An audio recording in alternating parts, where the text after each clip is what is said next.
What's up, everybody? We've got another special guest for you today. This time, we're bringing in my brother, Dennys. Now, I've known Dennys for a long time. He brings a ton of value, not just to us in this podcast, but just to the trading community in general with his efforts in our Discord chat, his efforts on social media. If you're not following him already, you're hurting yourself. So sit back and enjoy the episode and make sure you guys check out Dennys on ASFX TV as soon as you can.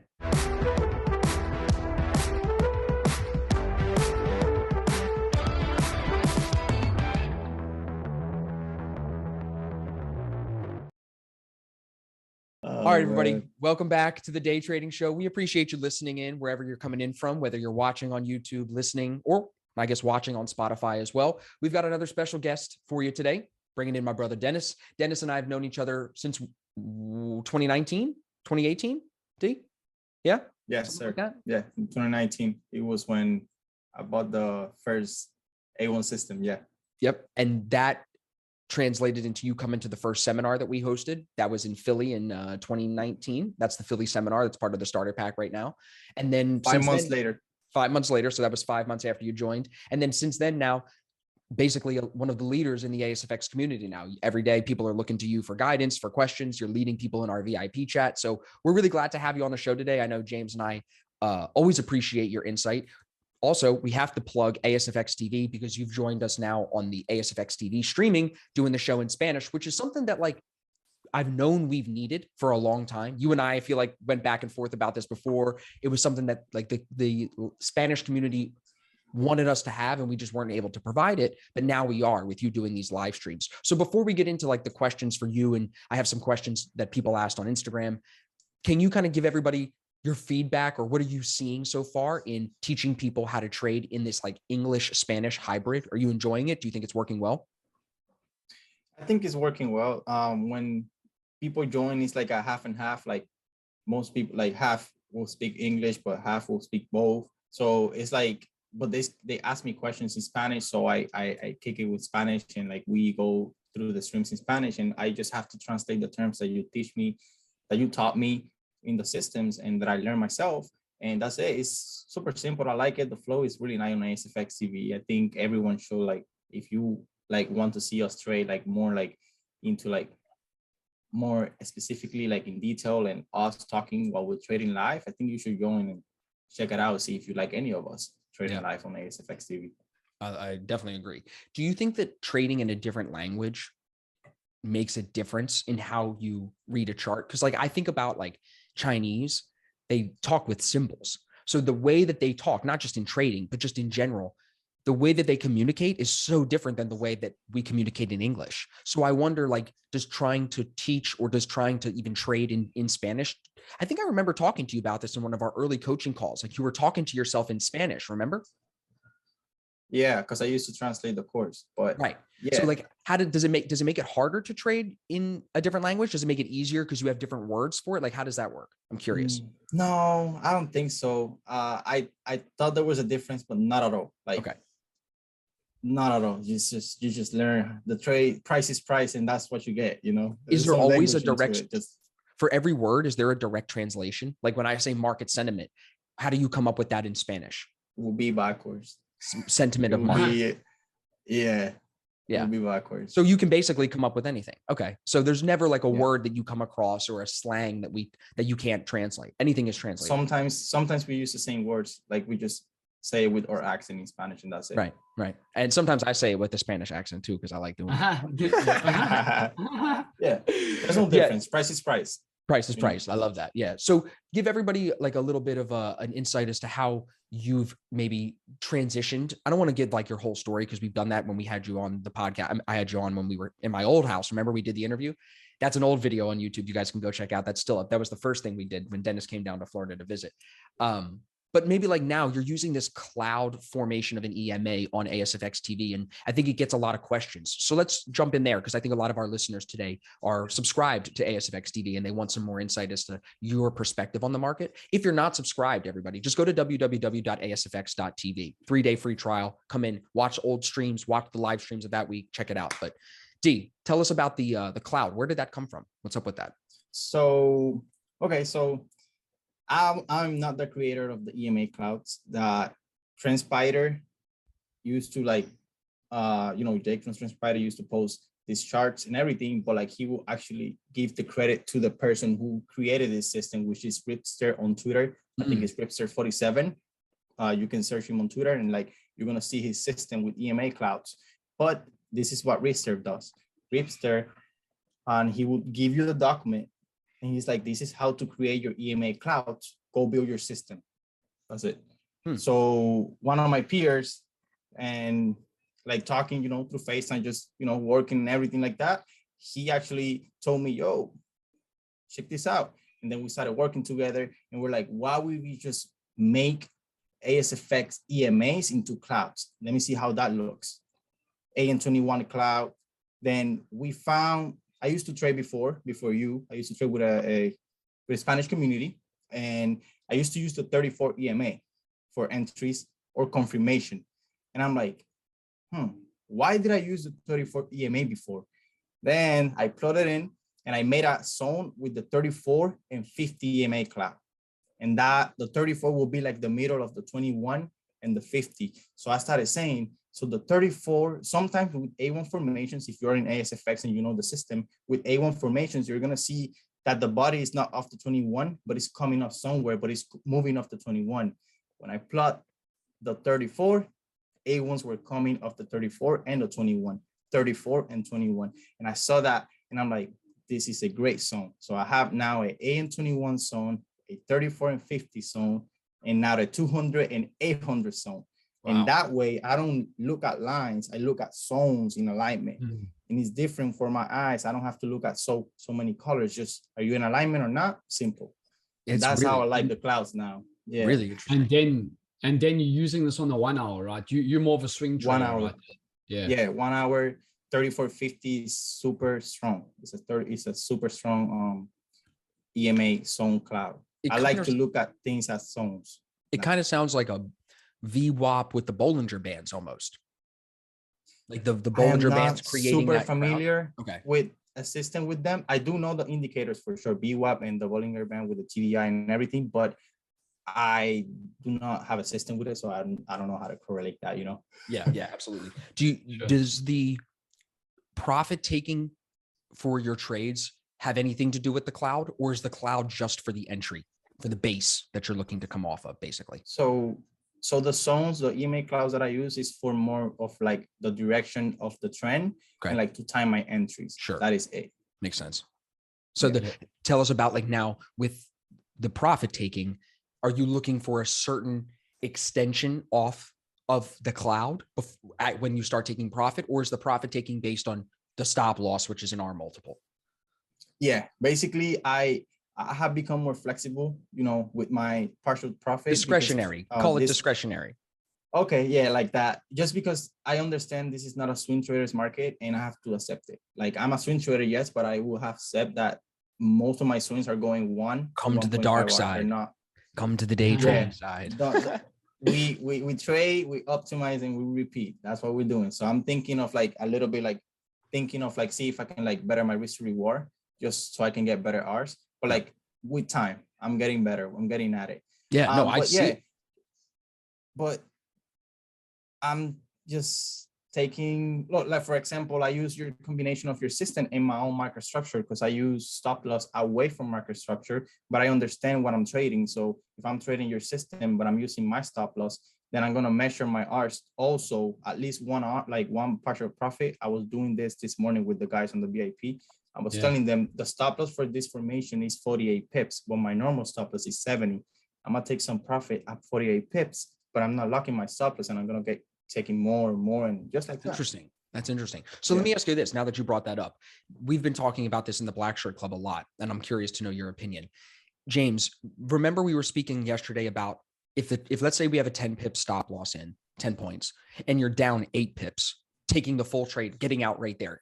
Because if you go 80% in drawdown, how many times do you go 80% and then still go back into profit? Not very many, most likely. So we were talking about, could you actually lose less if you did something like that? Of course, it brings up the question, could you tighten the stop loss?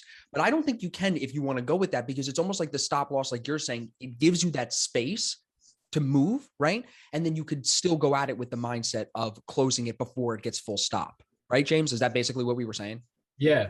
And that's actually what, so in the live, in our main ASFX live group this morning, Dennys and Jerome were speaking about the profit taking as well. So maybe we can get on to that topic too. So basically, then I was saying to the guys in the ASFX, in the Black Shirt Club, I was saying to Tom and Austin that my win rate's quite high, like 82%. But my risk to reward ratio is like, because I'm taking profits at 1 hour and then sometimes getting stopped at break even on the rest. And that happens like quite often on my winning trades. So I was saying to them that my risk to reward ratio this year, even with the 82% win ratio, my risk to reward ratio is at like 0.78. So I was saying to them, if I can increase my risk to reward ratio, but keep my win rate relatively the same, right? So if I can like pull my full profits at 1 hour, but with a high win rate of like, let's say that drops to 70%, that will still be extremely profitable. And then you were talking about that this morning of pulling less, because normally we normally take 50% off of our position at 1 hour, but you're saying this morning that you are looking at taking like 30% and then trying to ride the rest to 2 hour, right? Yes, that's exactly Why? that's how I deal with Why all my does that trades. does that make you more money if you do that versus taking more, like, does it make more money if you close 30% at 1 hour and then full at 2 hour versus 70% at 1 hour, 30% at 2 hour? Yes. Correct. I would say I already done it last year. I was struggling with that, and this year I kind of fixed that. Okay, so I used to take 50% off at 1 hour and write the and then I will get a 4 hour trade and it will still be a 2 hour P&L, right? Yeah. So yeah. I'm like, I don't like that. So now that I'm doing 1 hour 30 off and 70% at 2 hour, I'm only missing out. Let's say let's just do 100K and like half a risk, 0.5 risk. So if I'm doing 0.5 risk and I close 30 1 hour, that's gonna be about 100 and something off that I made and lock the stop loss. And if the 2 hour gets hit, that's gonna be about 700 P&L plus 100, 800. So you're missing out like $200 only. Over the long run, that's still good. It's like getting 1.8 R. Interesting. Yeah. P&L. So taking less than when you take off 30% at 1 hour, do you always lock the stop at 1 hour, or are you moving it up slowly based on structure? So for my method, since I'm swing trading, my 1 hour is a big move. So I need to lock my stop loss because sometimes my stop loss is 40 pips, 30 pips. When you move 30 pips in my direction, that's a whole day's move most of the times. So I'm like, okay, I'm locking and I'm holding it to the next day. So makes sense. But maybe for scalpers and day trading, 1.5 hour or 1.3, 1.4 hour is good to lock your stop loss. Yeah. 1 hour sometimes is too fast, I think, for day traders and like scalping. Do you think that people, like, based on the math that James just said, do you think that people struggle because they think they need to hit the 5 hour winners? Do you think that's a big hurdle for a lot of people to get over, James? For me, personally, like that, I know some people might not agree with me trying out this new method of taking my full position at 1 hour. And then, as you mentioned, cutting my losers at 0.8 hour if they go 0.8 hour in drawdown. But for me, because I have a high win rate, the math works. And it's just simple math. I don't really care if anybody wants to chew me that, oh, you're taking your full position at 1 hour. I know if I work the math out with my win rate, I know that it's going to work for me, and I just got to stick to that. But I think like Dan said, lots of people, and you said, lots of people try and look for home runs and that, but you really don't need it. And if Dennys is getting like 1.8 hour essentially because you're pulling 30% at 1 hour and then the rest at 2 hour, if you have like a 40% win rate, you're going to be killing it. Right. And it's just right simple. Right now, I think my win rate is 65%. So that's really good. You're gonna be smashing it. Yeah. If you put in the numbers, you're gonna be killing it. It's always just about the math. I think people often get caught up trying to hit those home runs, thinking you need to catch big rips and big runners, where, like, even for me this week, some of the mistakes that I made yesterday and even on Tuesday, like, I'm up this week, but it's interesting to see through the daily report card how, if I would have hit the trades that I won with proper size, with a little bit bigger size, you take them more seriously, you can get out of them faster and make more money than putting a small position on and trying to run it for 3 days. You know what I'm saying? So it literally is what James has on the shirt: to do less, do it better, do it bigger. That is, it's just becoming so clear to me. Like, that saying is so fucking good. And it's so important to understand as a trader. Do less, do it better, do it bigger. And I think in the episode that just went out today or yesterday, James, with Omar, a lot of people have been giving us really good feedback on that. And I think that he talks about doing less, doing better in his own way, not being attached to the chart all day. You know what I'm saying? So I feel like this idea is starting to spread more, which is good, because you don't want to be stuck at the day. So now, D, what are you struggling with in your trading? As you said, swing trading is not working well right now. What hurdles are you finding that you're trying to work through? Because swing trading isn't working. So is it just transitioning markets? But so the only thing that I'm struggling, because even with swing trading not being a swing traders market, I'm still able to still get out early when it's not working for me. So I'm not losing as much. And also when they work, I take my profits and I lock my stop loss and I get out. Like last week last 2 weeks, I was on a fine win streak of 5 trades. Yeah. But guess what? These 5 trades were small wins. Right. They're not big wins. Right. So that's what I'm noticing. So 5 wins in a row, but all of them only went like 1 Sounds hour, like me, bro. 1.3 hour. Right. And it's like, what can I do? Like if going to this, I was asking myself the same thing James was asking. He said, what if I just took everything at 1 hour in 5 trades? That's a lot of money. Yeah. But then one day you take 1 hour, it goes and 10 then it runs 3 hours. I knew you were going to say that, bro. That's exactly it. Yeah. But I think it's like again, that is where we're trying to maybe know the outcome too much. And if we just know the math, and the math says this entry at 60%, 70%, James a little higher, this win rate, I'm getting my 1R. We're just trying to make money, So I think honestly, the ego wants that big rip, bro. You want to post about it. It feels good to be right and catch the bottom. But at the end of for me, yeah. Sorry to cut you off. No, you're good. At least for me is I really just want to follow my method, which is 2R exits. And that's why I'm too attached to just get that 2R. But the market is the market. You don't fight it. I don't fight the market. I just do you. I totally agree with that. What assets are you finding the most success on trading? Are you still focused on Forex pairs the most, or have you made the transition now? Or are you doing indices and crypto with me? Well, so I trade indices and I don't trade Bitcoin because the firm that I'm doing, it doesn't have cryptos yet, right? But soon, I guess. Yeah. But with indices, I do trade them. It's just they're more day trades and scalps. They're not swing traders. There used to be swing trades at the beginning of the year, and I used to get a lot of swing trades on US 30 to the downside. I remember when it was falling. When the bear market started. Not anymore. Yeah. So not anymore. So I'm like just waiting. I'm just waiting for right now there's a rally up, and there's a lot of day trades to the upside, and you can be making money to the upside. But overall, I think the market is still bearish. So when the 1 hour aligns bearish with the daily and weekly, that's when I'm gonna get hot on them. But going back to your question, because I didn't finish, the most that I'm struggling with, and I think I'm not trading too big. And when my wins happens, I'm not super making good P&L on them, even though I have a 65 win rate. Since I'm not risking, I guess, a lot of money, I'm not making a lot of money either, but I'm still making P&L. But that's, I think, what I want to do. I already have my comfort risk, but I want to see if I can bump it up and get out of my comfort zone and see how can I react to that. Well, I think when you think about making money, you can either size up or you can make the small trades go further. And this entire conversation today has been about how the market is not turning those big swing trades on right now.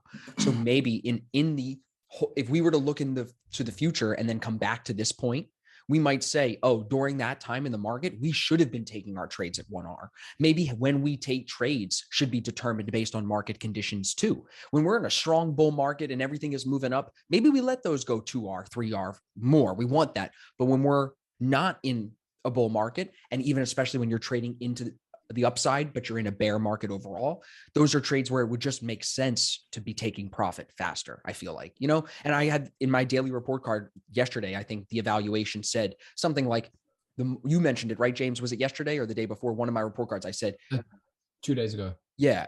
And I was just saying, I'm wondering if I should be taking everything I do at 1R, because I'm my win rate is very high, 78% so far on this because I have the 100K funded. I'm doing this 200K account to try to stack them to 300. And I got 2 weeks left as of today, and I'm up about 3.5%. And I'm wondering if I just do 1R, 1R, 1R, 1R, because I trade almost every day. I'm getting my one winner. If I can just keep winning and keep hitting 1R, I'll get the thing done, you know? So it's almost like too, when you're trying to get funded, passing these challenges in the time frame, holding like for example, I had 3 trades today. I lost trading into the news on Bitcoin this morning. I got back in. I made enough floating P&L to cover the first loss, and I didn't because the greed was like, nah, bro, you got it. It's going up. That then stops me in profit. So now I have 2 trades, a loss and a break even. And then I got in a third trade, same direction long, and that one ends up ripping. And then I am profitable now on the day from that. But like, I think it's because of proper size that I actually put a nice gain on the account today, because I'm now also sizing up in these trades. Like I said, trying to take them a little bit more seriously. So with more size and then taking profits faster, if I would have hit that second trade today and I would have covered the first trade, I don't know if I would have taken the third one, but if I did, then we're making real good money. You know what I'm saying? On top of all of it, because I'm taking profits faster. But because I took that second trade, if you saw my markup, it's in the coaches, it went 2.5R. I didn't take anything, nothing. Yeah. That's stupid. That's stupid. You know what I mean? That's where I kick myself, because it's like, I am a little greedy, especially when I want to get funded. I'm like, oh, this is risk-free, stop loss lock. I could let this run. And it's like, the market's like, fuck you. Boom. No. It's, you know, it's like you have, as soon as I think I heard somebody say this once, as soon as you think, should I take profits? You should take some profits. Like if that one, and especially us, because we always take profits at our multiples, like 1R. As soon as you think that, I feel like you should take some, you know what I mean? It's just that little voice comes in and it's like, feeling. Or basically when you're in doubt, you get out, like they say. That's the same idea. Doubt, get out. Yeah. As soon as you start having any doubt, oh, it's slowing down. Right. Like when it broke out today, Bitcoin broke out for a new high of day. That was at the point now on the third trade where I was able to cover and be profitable. I was like, there's no way I should stay in this full size anymore. It freaking ripped. Stop is locked. But I'm like, am I going to really let this come back and tap me at even again? Yeah. No, I can't do that. So it's like, yeah, no matter what, take it. I think it goes back to even like, look at all the people who post on social media about trading and they post unrealized gains. And now, especially look at the people that were posting about unrealized gains in 2020. And now they shut the fuck up. They're not posting about shit anymore because those unrealized gains went to fucking zero in crypto and in stocks and everything, you know? Yeah. So I think unrealized gains are just that. They are not realized. That's why you need to realize them. I don't share screenshots of my P&L. Ever. You never do. You're like me, bro. It doesn't matter. It doesn't matter. I don't share anything. No, I think what matters is win rate and risk reward. That's all that matters. That's all I want to know. That's it. Yeah. Because if you tell me I win 70% of my trades and I get 1R, you're profitable. You should be. If you're not, risk management is the issue, you know? So I think it's like, I don't need to see your P&L. I need to know your win rate and your risk reward. That's like the first start. Say if it's going to be, you're going to be profitable 100%. And how many people, if you ask them that, they would be like, I don't know. Dennis, this is just an interesting thing to say as well. Dennis, there's a guy that used to trade at SMB. Tom shared the tweet with us. It's his name's Merritt Black. I don't think he's at SMB anymore. He's at somewhere else, but he said this. He said, as a day trader, if you have a 40% win ratio with a 1.5 average risk reward, you basically said you're killing it and you're doing it a lot better than you think so, because you're going to be extremely profitable. And when he said 40% at 1.5, I was like, shit, well, if I can do 70% at 1R, you know, and it's the same as if you can do 65% at 1.8R, 2R, you're going to be smashing it, hitting the out of the park. Right. And I feel like, Dennis, you do that really well, bro. Like, I feel like you always take profits at the level. Very rarely do I feel like I've ever seen you have your take profit level set in your markup and then not close the trade. You're just not a greedy guy like me, bro. You don't come off. You're just not. No, because last year I used to have that same problem. And maybe because you're trading like indices and Bitcoin more than me, you are sometimes getting those rips, which sometimes when you are trading another setup, you want to do the same thing you did last time, but it doesn't work like that. No. But with me, it never worked. I always try to get those 5R trades or and like you're CHF. Yeah. So sometimes I used to get those 5R, 6R trades, but I already closed 50% of at 1 hour. So this is when everything started. And I'm Yeah, because like Yeah. you're saying, look no. at the math. If I take 50% at 1R, who gives a shit if it goes 6R, bro? It's super small. So You're like, making probably 2R P&L. Literally, Yeah. bro. And that's been my problem. If you look at my trades on the 200K, I have a high win rate. I've got way more wins than losses, but my losses are way bigger than my wins. My average loss is bigger than my average win. That's a problem. Even especially because my win rate, I think, is like 69%, 70% on this. So it's like I've got to get my average win up. And I think too, with the tracking my trades every day, which I know you guys are doing the same thing with report cards and stuff. I feel like tracking in the report card, you have to put in the max risk reward that the trade goes. And now seeing over the month, the trades that I take, I see a lot of 1s and 2s. I don't see a lot of 10s and 5s. So it's even more reinforcement through tracking my own trading to say, look, bro, the trades you are getting in are not going 10R very often.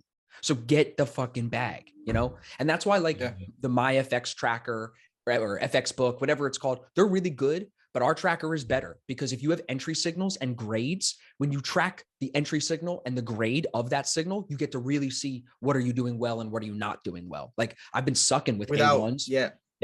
A1s, Forex pairs, bro, struggling for me. I took GA with you earlier this week, Dennis, and I lost. Tuesday. Yeah, I know.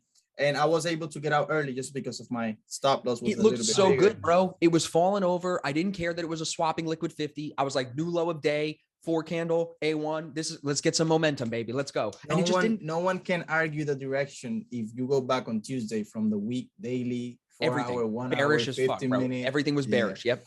Top down bearish. And we still lost. But that I feel like is a great thing too to talk about. Taking losses on good trades and understanding that this is why position sizing is so important. Because if we had been overly confident in that, you ruin your whole week on a Tuesday, you know, and it's on a Tuesday. On a Tuesday. Yeah, exactly. But it's so funny, you know, and then where do you go after you do that? You're going to the club because you're mad as shit on a Tuesday. Yeah. Probably not. You ain't going to spend money on a club after you just blew your account. You're staying at home that night. So, but I think that you do that really well too, D. Like you take your like you took that GA. Yeah. We were like, lost, take it, move on. Today on Bitcoin, I feel like I'm showing like I hate leading. I hate bosses. I like leading. So when I lose and I take it on the chin and then I still end the day profitable, I feel like I'm leading by example, trading the same thing, trading the same direction. Like that's how to lead and not get rattled by the loss. So every day we get better, every day we learn, but how long do you think it took you from when you started trading to then getting to the point where you learned to accept losses? Because a lot of people struggle with that. So they're thinking, okay, man, I've been trading for so long. When am I going to finally be okay with it? There's actually a great, I have everything. I have the answer here. When I realized, you said everyone relax. I got the answer. I have the answer. I love it, bro. When I realized that point, it was when I started sharing everything I used to do on my trading on the VIP. I don't care. Like I started sharing, this is my idea, this is my trade, this is my win, take this accountability. Is my loss, this is where I messed up. This is what I did here. Oh my God, I didn't take the entry. When I started sharing everything, mistakes on the VIP, when I wasn't even leading the chat, I wasn't part of, like, I was just another trader. Like, I mean, I'm still another trader, but like now I'm like just showing, you know what I mean? At that point, little by little, I started not caring what happened with my trading. Like if I took a loss, that's it. If I took a win, it feels good, yay. But like, that's when I started like not caring anymore. Yeah. Like that's right now at this point, I feel like I'm super confident with my system that I don't care about sharing everything. Yesterday, I took a loss on CHF JPY. Not even a fully loss, but I said it on the chat. I shared it. I took a long. Hey, I'm wrong. I'm out for a quick loss. And then what happens? It went to my stop loss, but I wasn't even in anymore. Yep. You know? Yeah. So like, I did the same thing on GU. I pulled the trade early, 30 minutes later, it hits the stop. So it's like, I think we're both really good examples of that right now, bro. Like seeing the loss, saying, I'd rather lose 100 than 1,000. I'd rather lose 1,000 than 10,000. And again, I think it's, you have done a lot of work on yourself off the chart through reading and study to learn to say, I'm not my trading. If I lose a trade, I'm still a really great guy. I still am an awesome person. Yeah. And I think a lot of people tie their own worth to their trading. If they lose the trade, they think that they're an idiot and they need to figure out another winning trade right away. Where you're like, no, bro, the market just paints losses sometimes. Like that's math in a system. If every trade won all the time, we wouldn't need to teach anybody anything, and everyone would never need another job. Everyone would just trade financial markets all the time. No one would pick up trash. No one would build houses. Everyone would just trade. But that ain't how it works, you know? Nope. Nope. That's why I don't fight the market. You do what you want to do, and I just follow what you want to tell me, and that's it. I love it, bro. I love it. No, and this has been really, really good, bro. I think we can start to wrap up today's episode here. Do you have any closing comments for us, D? Any last advice you want to leave everybody with? I think everyone's going to love this episode, so we're going to have to do another round 2, maybe before the end of the year. But before you give your advice, I'm going to tell everybody, make sure you subscribe to ASFX TV. Go to our website. It's asfx.tv, not .com.tv. Sign up for the 3-day free trial. Check out Dennys's streams. Mine and James are on there as well. Watch our recordings. Take advantage of the trial, because there you'll see how we're actually trading live markets. No one's trading demo accounts. No one's fluffing this up. This is real money in the game. And you'll see how that is managed. You'll see how he cuts these losses quickly and takes it on the chin. Like, that's what I said to him. I was like, bro, we took that GA on the chin, stayed focused. You think I even feel the GA loss today? No, bro. No, because it was quick. Yeah. Get out. In 2 weeks, 1 month, we're not even going to remember it. Exactly. Yeah. So any last advice for everybody, D, or some advice to maybe a young trader, a new guy? Where would you push him? Don't say ASFX. I mean, for everyone, no, for everyone, really, I think effortless trading is the best. Effortless trading, the trading that is easy for you, the trading that you don't have to think about it twice, like, oh, this is a trade or not. No, effortless trading, stress-free trading is always the way. If you see an entry and you know what you're doing, and it's so easy that you know what you're doing, those are the ones that you need to take every single time. That's it. That's all I have to say. Man knows his system, bro. You should go watch our first conversation, bro, from how many, like a year or two ago at the other place, and then this, and we'll keep doing this, bro. It's going to be a beautiful evolution, you know? Yeah. It really is. But no, listen, everybody, we appreciate you being here. Make sure you connect with Dennys. He's big on Twitter, not so big on Instagram, but he's very active in the ASFX Discord, which you get access to if you take the courses, if you get the starter pack, which is on our website as well. So make sure you tap in, connect with D, connect with me and James if you'd like. If you haven't already subscribed, make sure you subscribe. If you're watching, give us a thumbs up. If you're on Spotify, leave us a review, share it on Instagram, tag us. We'll repost you. We appreciate the love as always. And James, my brother, I will see you in the next episode. Dennys, thanks again, bro. Appreciate you later, everybody. Thanks, Dennys. Thanks, Dennys. Thanks, Austin. Cheers, guys.